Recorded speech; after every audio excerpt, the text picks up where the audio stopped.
Hello there, I'm Martin Rezny, and these are Words of Tomorrow, or my thoughts about the future in the form of a video essay. Today, I'd like to talk about generalism. Here's a notion so out of sync with today's world that you probably only know it by a name that's a throwback to a time several historical epochs ago, the Renaissance man. The current ideal is the specialist, someone who, as Oscar Wilde famously said, knows so much about so little that he is close to knowing everything about nothing.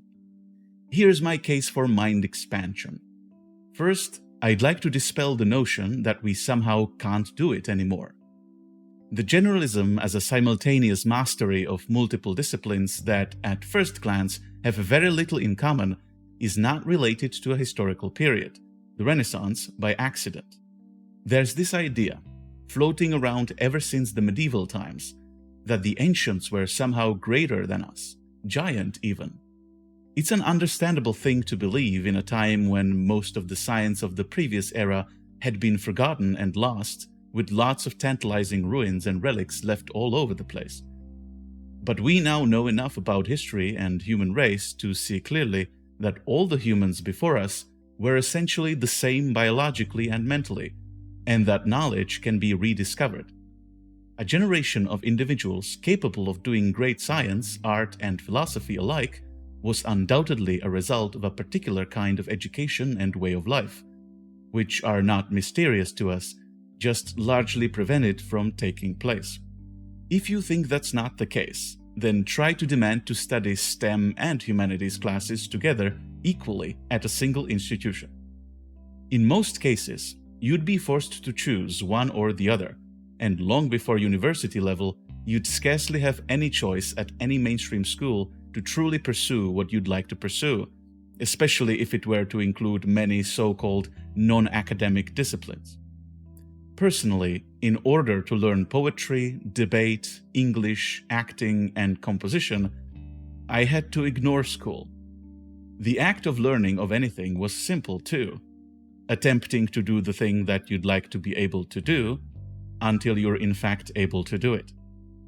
Maybe another problem with today's education is the focus on instruction rather than practice, and that's again something that can be easily fixed. Barring extreme cases, it's likely that most of us can become like Leonardo if we let ourselves. Another demonstrably false notion is the idea that knowing more different things necessarily means that one's somehow lesser at any of them than specialists in each of the respective fields. Ignoring utterly the fact that Leonardo was simultaneously the best scientist of his day in multiple fields, some of which he essentially invented, and a supreme artist and engineer. Part of the confusion here, I think, comes from mistaking generalism with multitasking. A generalist doesn't have to be splitting their focus between multiple tasks at once, and there's only so many hours a day you can spend focusing on a single thing before the returns start to diminish. Precisely if the different skills of a generalist are very diverse, they can be easily combined. If you are a theorist, at some point it would do you good both physically and mentally to switch to a manual activity, such as painting or engineering. Or if you encounter a writer's block, maybe some research will give you needed inspiration, or doing some sport will relax your mind to overcome it. You always do one thing at a time in full focus, and give 10,000 hours to each.